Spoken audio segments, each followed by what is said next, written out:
Hello, this training is titled 10 Symptoms Showing Americans Becoming Sovietized. This training is based on an article by the same name by author, professor, and syndicated columnist Victor Davis Hanson. And you can do a Google search and find the original article in various locations on the internet. I'd also like to put a plug in for Victor Davis Hanson's book, The Dying Citizen, since so much of this training content is based on his thoughts and his content. Well, there's been a 100-year communist project in the United States of America. CPUSA was founded in 1919, and it's been 100 years to move the United States from a land of liberty to an almost communist America. Here are 10 symptoms of Sovietism. Ask yourself whether we are headed down this same road. 1. Ideological indoctrination was everywhere. There was no escape from it. A job in the bureaucracy or a military assignment hinged not so much on merit, expertise, or past achievement in the Soviet Union, but what mattered was loud enthusiasm for the Soviet system. In America today, wokeness is becoming our new Soviet-like state religion. Careerist, that is, a person whose career ambitions will cause them to say or do anything to advance, assert that America was always and still is a systematically racist country, without ever producing proof or a sustained argument. On the little grading scale, from a scale from 1 to 10, 10 being the worst, we score this a 9 on ideological indoctrination in the United States today. Second, there was a fusing of the press with the government. Pravda, the newspaper, also in Russian known as The Truth, was the official megaphone of state-sanctioned lies. Journalists simply regurgitated the talking points of their Communist Party partners.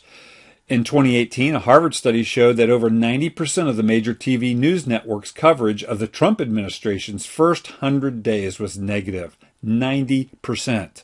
In 2020 and 2021, there was only one state-approved view on COVID and how to fight it. In 2022, there was only one state-approved view of the January 6th protest, etc., etc., etc. On a scale from 1 to 10, 10 being the worst, this is a 9. Thirdly, the surveillance state was used to censor or root out ideological dissidents. The Soviet surveillance state enlisted apparatchiks and lackeys, that is, party radicals, unthinking toadies, useful idiots, to ferret out their ideological dissidents.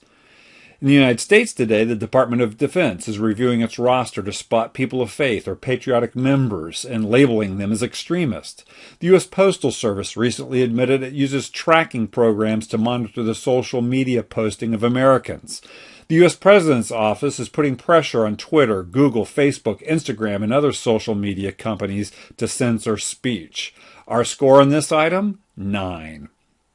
Fourthly, the educational system indoctrinated young in proper government-approved thought in the Soviet Union.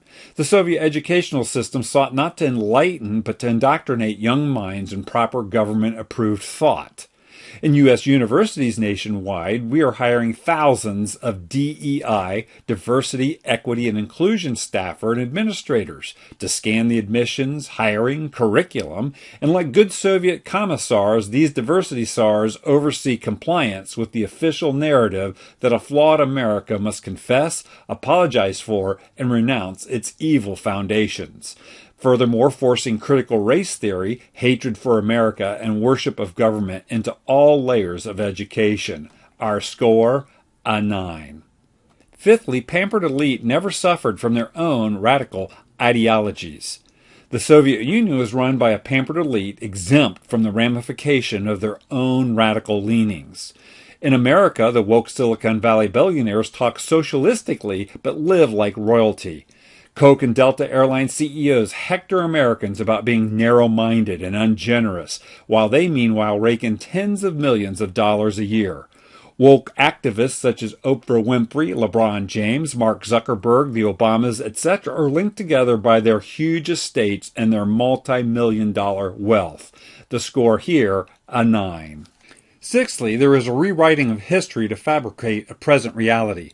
Soviets mastered Trotskyization, that is, the concept of worldwide revolution as opposed to socialism in one country, or the rewriting and airbrushing a way of history to fabricate a present reality.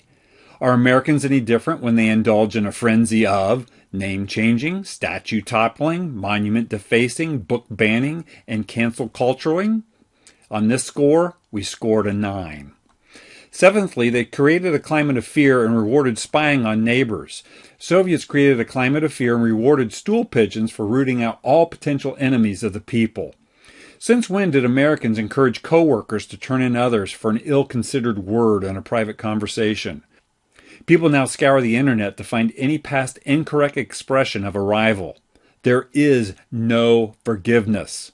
During COVID, turning neighbors and strangers in for non-government approved behavior was also the norm. The score here, a 9. Eighthly, courts were weaponized according to ideology. Soviet prosecutors and courts were weaponized according to government-enforced ideology. In America, where and for what reason you riot determines whether you face any legal consequences. The CIA and FBI are becoming as ideological as the old KGB. There are unending examples that there are two systems of justice in America. There are those who are aligned with the government thought, where punishment is rare, and those with unapproved thoughts that the government uses its full resources to prosecute and destroy. Our score here, a 9. The ninth system was doled out prizes on the basis of correct thought. The Soviets doled out prizes on the basis of correct Soviet thought to academics, public figures, and others. In modern America, the Pulitzer Prizes and the Emmys and Grammys and Tonys and Oscars don't necessarily reflect the year's best work, but often the most politically correct work from the most woke actors and directors. The score here, a 9. Tenthly, they offered no apologies for extinguishing freedom. Soviets boasted that they were advocates for equity, champions of the underclass, enemies of the privileged, even promoters of quote-unquote democracy, and therefore could terminate anyone or anything they pleased. Our wokest in America are similarly defending their thought control efforts, forced re-education systems, scripted confessionals, mandatory apologies, and cancel culture on the pretense that we need long overdue fundamental transformation. So if they destroy people in the name of equity, it is justified. The score here, a 9. So let me summarize. Ideological indoctrination was everywhere. The press was fused with the government. The surveillance state censors ideological dissidents. The educational system indoctrinates the young. The elite never suffer from their radical ideologies. Rewriting of history. There is a climate of fear and rewarding of spying on neighbors. Courts were weaponized according to ideology. Prizes given for correct thought. No apologies for extinguishing freedom. The American system has become Sovietized.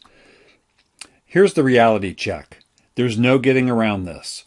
We are tightly bound in a boa constrictor's coils, like a naive owner that does not think the snake can overcome them, plays with the snake, lets it wrap its coils around them, and then suddenly a tipping point occurs and the snake has the upper hand and cannot be stopped. The naive owner is strangled and killed. I ask you, with this scorecard, are we not about to be strangled by that snake? And yet there's hope. Just like these 10 symptoms are a wake-up call that we are on the brink of destruction, there are 10 things we can demand of our leaders and of ourselves. We need to demand 10 things of our elected leaders: to stiffen their spines, to fight for our values, to call out lies, to punish wrongdoers, to do the right thing, to speak the truth, to roll back Marxism, to follow the Constitution, to sacrifice their own ambition, and to resist tyranny from those above them. We do not need to drain the swamp, as I have a friend that says, we need to flush the swamp. We need to demand 10 things of ourselves. We need to demand that we pray for our country and our leaders, to study the Declaration, Constitution, Bill of Rights, and American history, to vote in every single election, no matter how small and how local. This is so important. Take control of city and county government and school boards. Stay informed of what's going on locally. Share with family, friends, and neighbors. Turn off the TV and connect with people. take control of children's education, grow in your faith, and live faithful and moral lives ourselves. If we do these things, we can turn back the Sovietization of America. We can turn back the revolutionary Marxism in America and restore America to be the beacon of liberty and protector of God-given rights it was meant to be. Take courage. Our fight is for future generations. As Nehemiah says, don't be afraid of them. Remember the Lord, who is great and awesome, and fight for your brothers, your sons and your daughters, your wives and your homes. Nehemiah 4:14.